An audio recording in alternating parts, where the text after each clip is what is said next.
is going on? Thank you for joining me today. It's Brian Gubernick, and welcome to the No Days Off podcast, where we believe that every single day represents an opportunity to get better.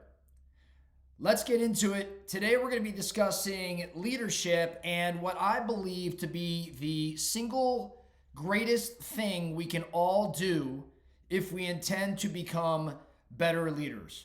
No days off means getting better at something every day. Today we're going to get better at leadership by doing one simple thing. May not be all that easy to implement in our respective worlds, but it is a simple task.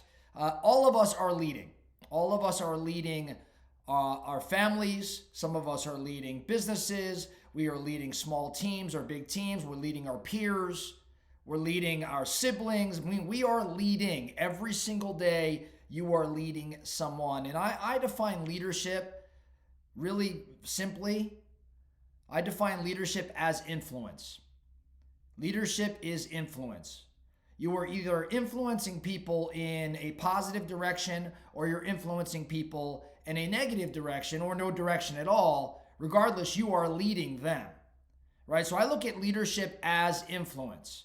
I think the single greatest thing that we can all do to become better leaders is to model the behavior expected of those we are leading. Model the behavior expected of those we are leading.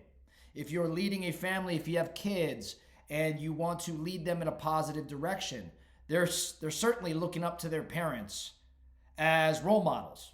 Like it or not, they're looking at you as a role model. That word model, of course, is in there. So how you show up, how you carry yourself, what you say, what you do, your actions or inaction is influencing that child. If you want to influence that child in a positive direction, you've got to model the behavior that you expect of them. Same goes if you're leading a company.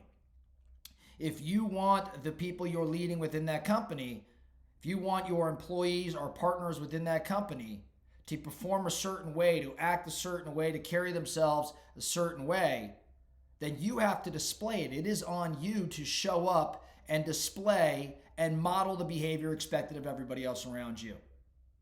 This applies, obviously, all throughout business, all throughout life. It's a burden. It is a big burden, right? And we're not always going to be able to show up exactly how we'd like to show up. But of course, if you don't show up properly, how you respond, how you apologize, how you correct is, again, modeling a certain behavior, right? So remember, as a leader, you have the tall task of modeling the behavior that you want those around you to emulate. So the focusing question today, what I want everybody to think about today, is how are you modeling the behavior expected of those around you? How could you improve your modeling? How could you raise your leadership lid by modeling a certain behavior or a different behavior? Reflect on how you're showing up and determine if you, in fact, have to make some tweaks or some changes. And in the spirit of no days off, figure out what that one thing is today. The thing that you could spend 1 minute or 5 minutes or 10 minutes on today that would improve your game a slight bit and make you that much better a leader. That's all we have for today. The No Days Off podcast. Thank you so much for listening. And remember, every single day brings a new opportunity to get better. So let's go get after it. Thank you.